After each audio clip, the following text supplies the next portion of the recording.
The reality of displaced people is something that has been increasing across the world. And we often think about house, but not the reality of the home, which we know is so important at so many different levels.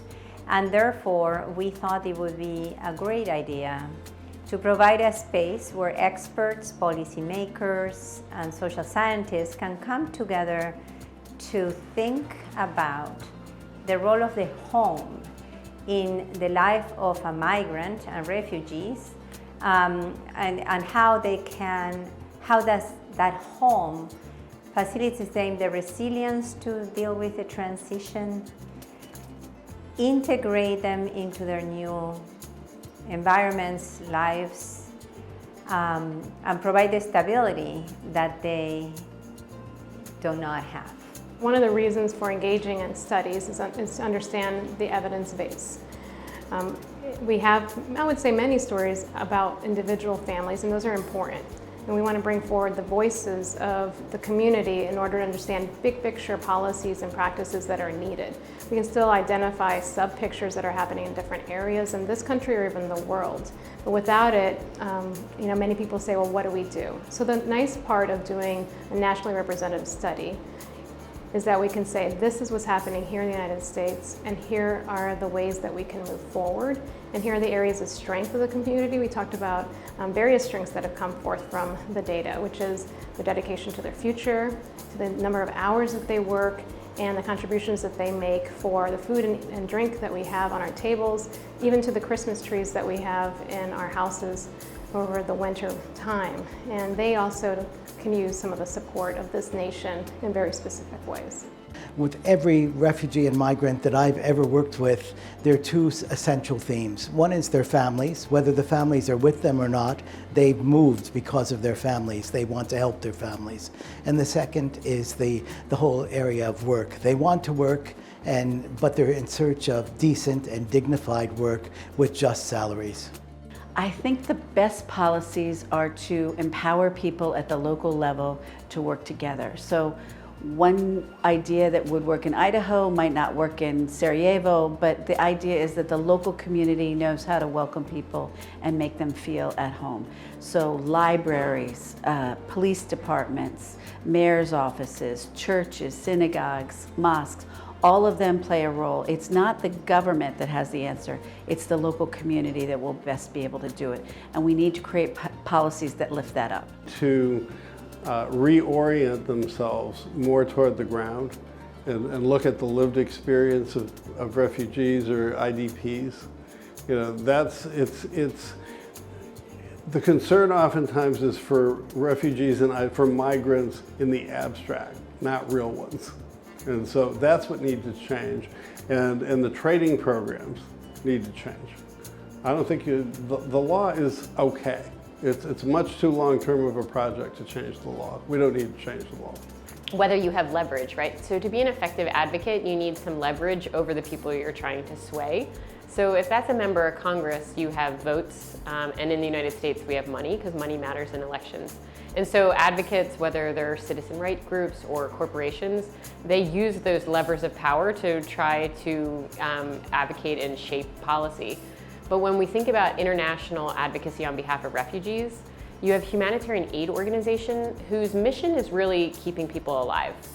And if they try to branch out and advocate about right to work or right to start a business, and they start pushing politically, some governments don't like that. And in some extreme cases, like Myanmar and Sudan, the aid organizations have actually been kicked out for getting political. So not only do they not have any leverage, but the power is actually with who they're trying to sway. So essentially advocacy breaks down in these situations because it's not what they were set up to do, and they don't have any levers of power. The policy was implemented as a friendly policy, a policy of social integration, and state that they don't want a policy of refugee camps, they want an integration social policy. So that's super important to understand. And I think when we're facing disrupted home with a lot of population that are leaving a country for very radical and collapsing and humanitarian crisis and several causes at the origin, it's so important that the population find a friendly reception at the destination country, because that allows the possibility to integrate, reconfigure home with other members of the society, like I prove in my article, the sharing homes with the Colombian, and also integrate to the society, which is part of what we know until now. With the rise of social enterprise and impact investing, we saw that there was an opportunity to harness that for refugees and the displaced.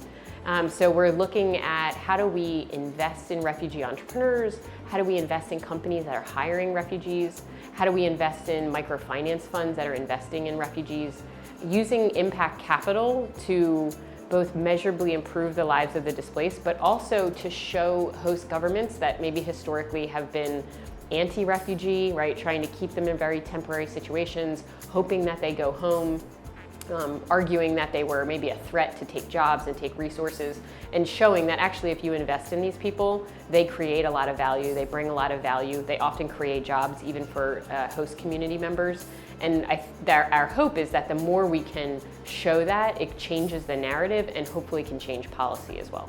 I'm a psychologist, and some of our research does identify that about a quarter of the families are under extreme stress and depression, and that relates to some of the physical toll and exhaustion that they feel in the disintegration of the family in order to search for a stable place to live and to do the work itself. However, we found that the vast majority have incredible strengths that are helping them move forward, because those estimates of negative mental health, negative physical health could be higher if they did not have the resilience of their faith, of their social networks. And part of our work is to help continue that, because without it, we can continue to see some negative effects of migration and migration policies. Well, first of all, we're inspired by the teaching of the Catholic Church, and the Catholic Church, one of the main tenets of the Catholic Church's teaching is the dignity of the human person, because this is a God-given dignity. Now, we also want to respect the cultures and the religious faith experiences of all people. So we don't serve refugees and migrants because we want them to be Catholic, but because we are Catholic and we need to reach out to all people in need. The immigration is complicated, and there's many different strains of migration channels. So for those who sort of need special assistance, whether they be refugees or trafficking victims, I think the government has to do a little bit more. But I think in general, the best ways for people to become fully included in society is this responsibility in that two-way network. So the newly arrived person and the community both have rights and responsibilities, and they have to work together to achieve a welcoming community. I think there are 4 things that I would say. First one, the need to listen to the immigrants, to listen to those people who are on the move. Second, the importance that we have to give not only to those migrants, but also to those who are hosting, receiving those migrants. This came out very clear, and a consequence of that, of thinking not only migrant, but country receiving the migrants, is the need to prepare both, to learn to appreciate both, and how to foster the important role that home, understood not only at family home, but land, country, community, the importance of the role that home, understood in this broad sense, plays in the creation of hope, or the generation of hope and resilience in dealing with the migrants' life and situation.